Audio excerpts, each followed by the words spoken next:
흔한 한국 지하철 영상이 미국에서 엄청난 화제가 되자 뉴욕의 한 언론사에서는 급기야 한국으로 취재진을 급파하는데요. 도대체 한국 지하철의 어떤 모습을 담은 영상이길래 취재진들이 머나먼 미국에서 한국에 왔을까요? 지금 사연 바로 시작합니다. 안녕하세요. 저는 뉴욕에 사는 그레이스라고 해요. 미국에서 태어나고 자라서 작년에 한국 여행을 가기 전까지는 한국에 대해 잘 몰랐어요. 그런데 요즘은 저뿐만 아니라 친구들도 한국에 관심이 많아졌어요. 특히 제 친구 소피아가 한국 드라마랑 노래를 정말 좋아해서 많이 추천해 주더라고요. 처음엔 별로 관심 없었는데 소피아랑 친구들이랑 이야기하다 보니 자연스럽게 한국 얘기만 하게 됐어요. 그러다 보니 저도 왜 이렇게 한국을 좋아할까? 라는 궁금증이 생기면서 한국의 매력에 빠져들게 되었어요. 소피아가 추천해준 드라마 중에 사랑의 불시착, 이태원 클라스, 호텔 델루나 같은 것들이 있었는데 정말 재미있더라고요. 한국 드라마를 처음 보고 놀랐던 게 한국 드라마는 스토리가 정말 흥미진진하고 캐릭터들이 생생하게 그려져 있다는 거예요. 사랑의 불시착은 남북한의 로맨스를 다룬 독특한 설정이 정말 매력적이었고 이태원 클라스는 도전과 성공의 이야기가 감동적이었어요. 호텔 델루나는 판타지 요소가 가미되어 있어 색다른 재미가 있더라고요. 그렇게 한국 문화를 자주 접하다 보니 제 취향도 바뀌었나 봐요. 이제는 미국 드라마 못 보겠어요. 지금은 한국 드라마를 보고 한국 노래를 듣는 것이 제 일상이 됐죠. 그러다 얼마 전에 소피아가 한국으로 교환학생을 가게 되었는데요. 예전부터 한국에서 공부하고 싶다고 노래를 부르더니 결국 한국으로 가는 걸 보니 정말 부럽더라고요. 특히 그 당시 제가 케이팝에 푹 빠져 있었기에 더 부럽게 느껴졌습니다. 소피아는 매 주말마다 저에게 한국 생활이 너무 행복하다고 얘기했어요. 그리고 기회가 되면 자기가 살고 있는 한국으로 여행이라도 와보는 게 어떻겠냐고 제안하더라고요. 그 이야기를 듣는데 가슴이 두근거리면서 설레는 기분이 들었어요. 막연하게 나도 한국에 가고 싶다는 생각을 했지만 계획을 잘 짜면 정말 갈 수 있겠다는 생각이 들었죠. 하지만 걱정되는 건 제 건강 상태였어요. 신나서 한국에 갔다가 낯선 환경에 적응하지 못하고 스트레스를 받아 상태가 악화되면 어떡하나 하는 걱정이 들었죠.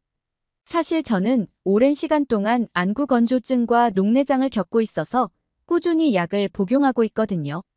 몸 상태가 좋지 않거나 불안할 때면 눈이 침침해지고 흐려져서 항상 조심하고 있습니다. 한국 여행을 고민하는 제게 소피아는 걱정하지 말라며 한국에 온 걸 절대 후회하지 않을 거라고 확신하면서 자신이 옆에서 많이 도와줄 테니 안심하라고 했어요. 그렇게 저는 기대와 긴장감을 안고 한국에서 약 2달 동안 지내기로 마음먹었어요. 그렇게 한국에 도착해서 친구와 함께 지내기 시작했어요. 처음에 걱정했던 것과 달리 한국 생활은 기대 이상으로 편리하고 만족스러웠습니다. 그리고 한국에서의 생활은 매 순간이 놀라움의 연속이었는데요. 일단 제가 머물렀던 소피아 집은 아파트였는데 1000세대가 넘게 사는 아파트 단지가 이렇게 깨끗하게 유지될 수 있는지 너무 신기했죠.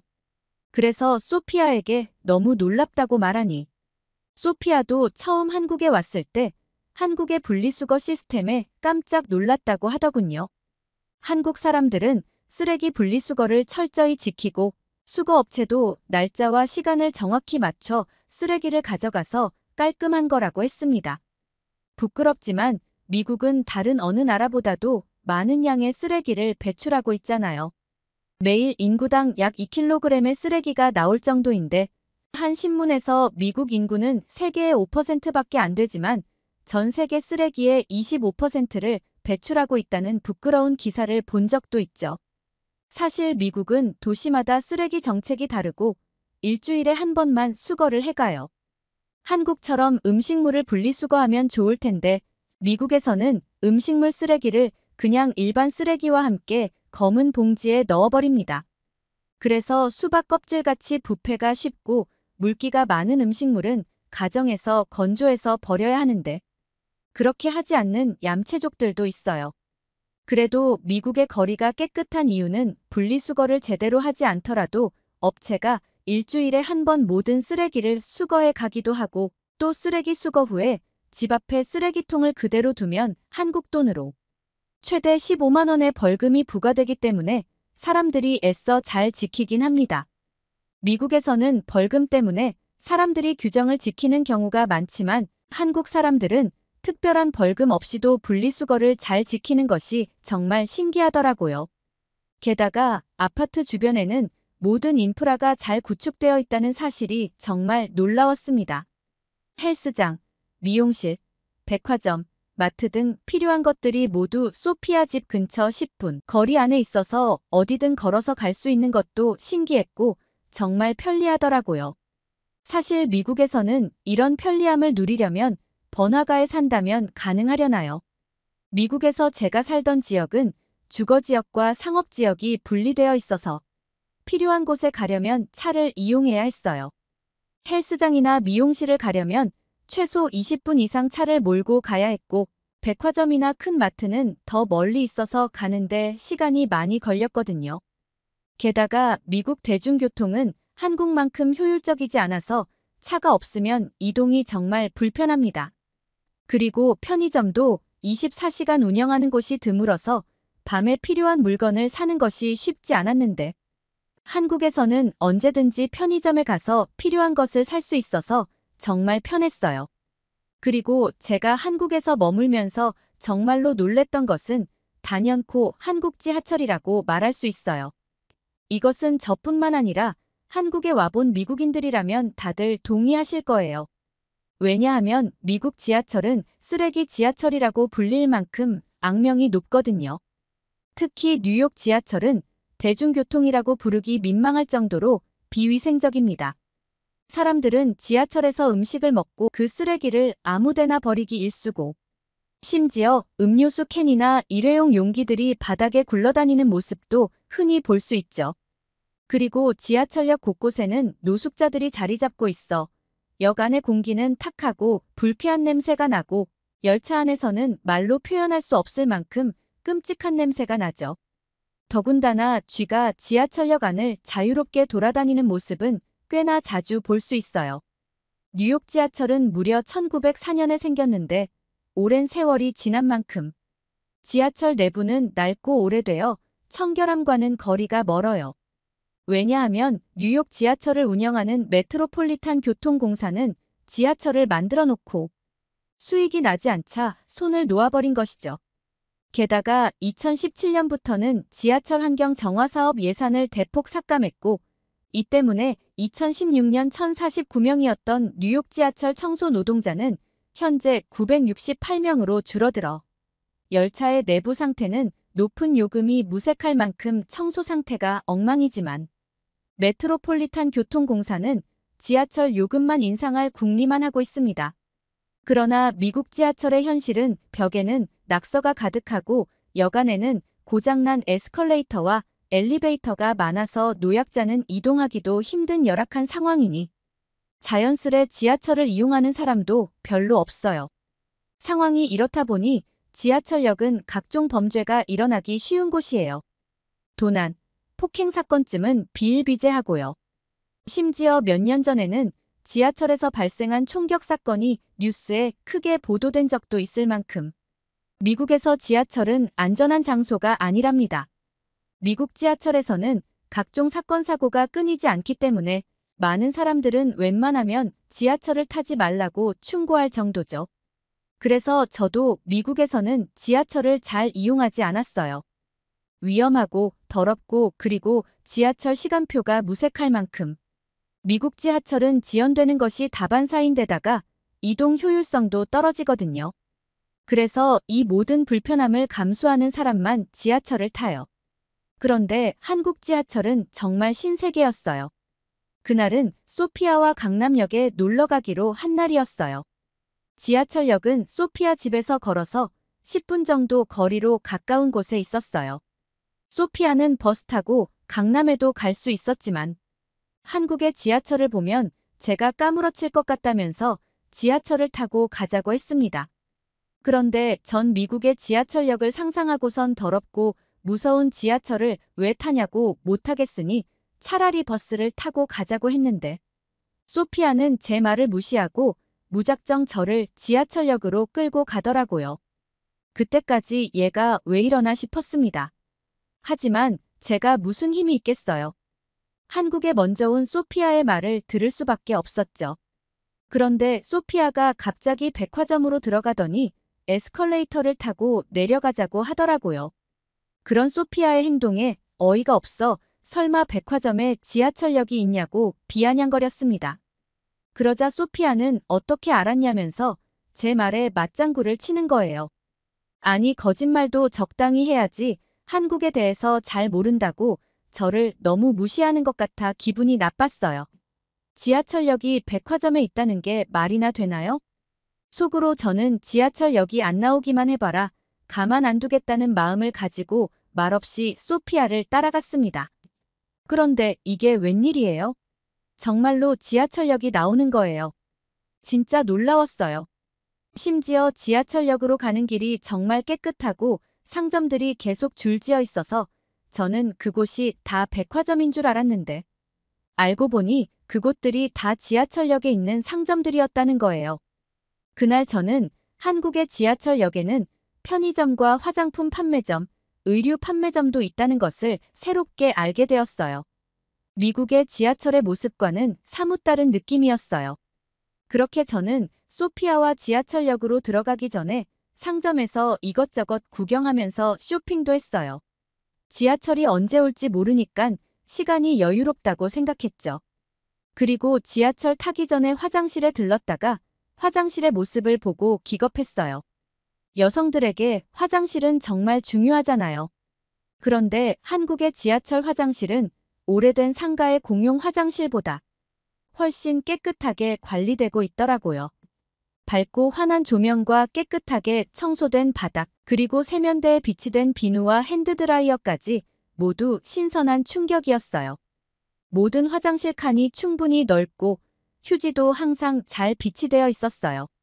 화장실 안에 향긋한 냄새까지 나서 쾌적하게 사용할 수 있었습니다. 소피아는 한국에서 지하철 화장실을 이용할 때마다 불편함을 느껴본 적이 한 번도 없다고 했어요. 특히 여성 전용 화장실은 더욱 청결하게 관리되고 있어서 늦은 시간에도 안심하고 사용할 수 있었죠. 게다가 지하철 화장실 안에는 비상시를 대비한 비상벨과 안내문도 잘 갖추어져 있어서 안전에도 신경을 쓰고 있다는 느낌을 받았어요. 한국 지하철 화장실을 이용하면서 정말 감탄하게 만든 요소들이었죠. 손을 씻고 화장실 밖으로 나오니 소피아는 휴대폰을 보면서 열차가 곧 도착하니까 어서 서두르자고 했어요. 저는 어떻게 그걸 아냐고 물었더니 한국에서는 지하철은 물론 버스까지도 도착 예정 시간을 휴대폰으로 알 수 있다고 했습니다. 그런데 지하철을 포함한 한국의 대중교통들은 시간이 정확해서 한국 사람들은 휴대폰을 보며 대중교통을 이용한다고 하더라고요. 실제로 소피아가 보여준 앱에서는 실시간으로 열차와 버스의 위치를 확인할 수 있었고 몇 분 후에 도착할지까지 알려주더군요. 이 시스템 덕분에 불필요하게 오래 기다릴 필요 없이 효율적으로 이동할 수 있다는 거였죠. 진짜 한국은 어디까지 저를 놀라게 할 셈인지 도무지 이제 감도 안 잡히더라고요. 사실 미국에서는 버스나 지하철이 언제 올지 예측하기 어려워서 긴 시간을 기다려야 하는 것은 당연한 일이에요. 특히 밤 시간대에는 더 불편했죠. 하지만 한국에서는 모든 것이 시간표에 맞춰 운영되고 이 정보를 실시간으로 제공하니 정말 편리하고 안심이 되더군요. 한국은 뭐 하나 허투루 하는 것이 없는 듯한 완벽한 편의를 제공하는 나라 같았어요.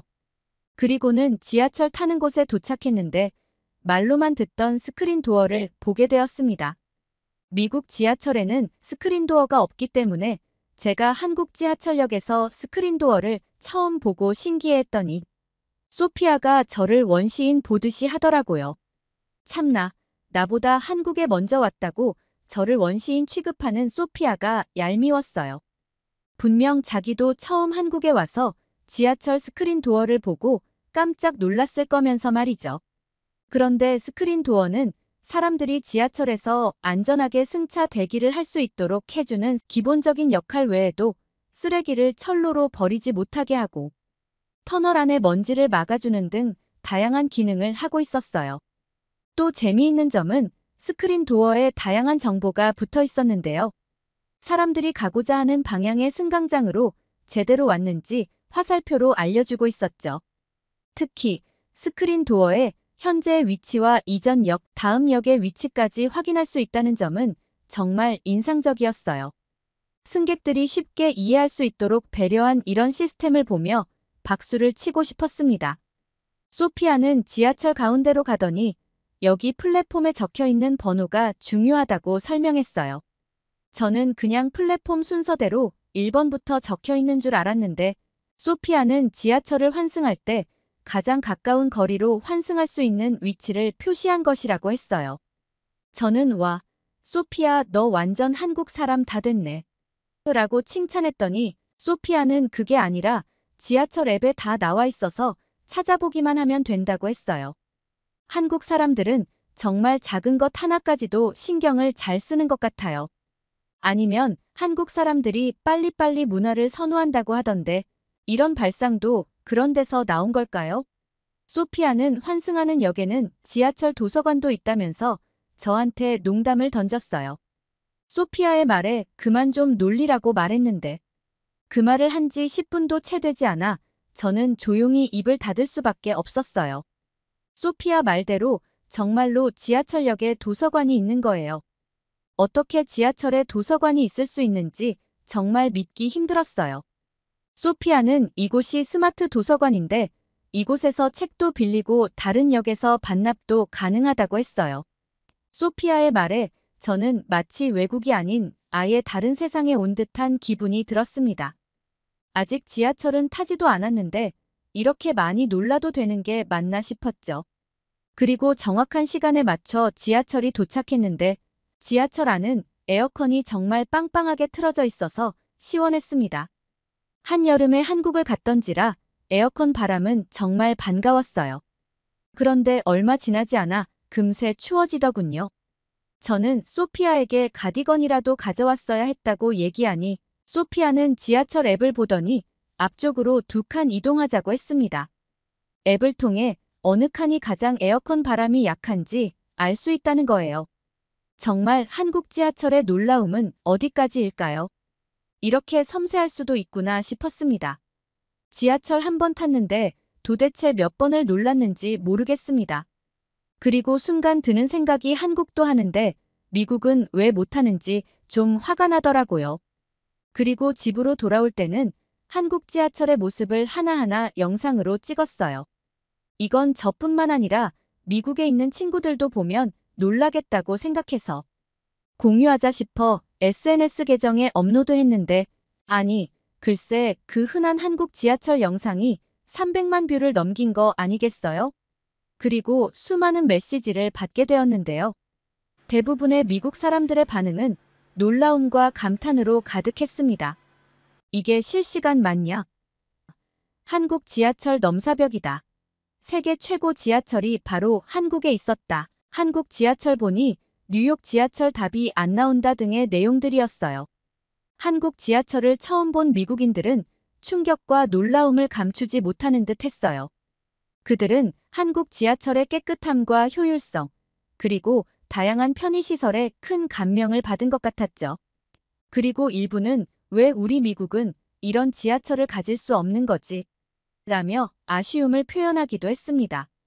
또한 메시지 중에는 지하철 타러 한국에 가보고 싶다. 한국 지하철을 실제로 타보고 싶다는 반응도 많았어요. 한국의 대중교통 시스템이 얼마나 발전해 있는지 알게 되면서 많은 사람들이 한국 여행을 꿈꾸게 된 것이죠. 그리고 어떤 분은 한국 지하철은 마치 미래를 보는 것 같다며 놀라워했고 다른 사람은 이제 뉴욕 지하철 타기가 겁난다고 농담을 하기도 했습니다. 그리고 심지어는 뉴욕의 어느 언론사 기자분은 제 영상을 이용해서 기사를 좀 써도 되겠냐는 요청을 하셨고 저는 흔쾌히 허락했습니다. 그리고 그 기자분은 뉴욕 예산의 3분의 1가량으로도 서울 지하철이 훨씬 좋은 서비스를 제공하고 있다면서 미국 뉴욕의 지하철을 서울의 지하철과 비교한 내용을 보도했어요. 그리고 그 기사마저도 미국인들 사이에서 엄청난 화제가 되었답니다. 기사 내용을 조금 알려드리자면 한국의 서울 지하철의 모든 역에 스크린 도어가 설치되어 있는데 스크린 도어 덕분에 지하철 역내 대기질이 개선된 것뿐만 아니라 승객 사고 예방에 도움되고 있으며 게다가 한국 열차의 정시성에 대해서도 감탄하며 서울 지하철은 99.9%의 시간 엄수율을 자랑한다며 일단 탑승하면 승객들은 모두 편안함을 느낄 수 있다고 했죠.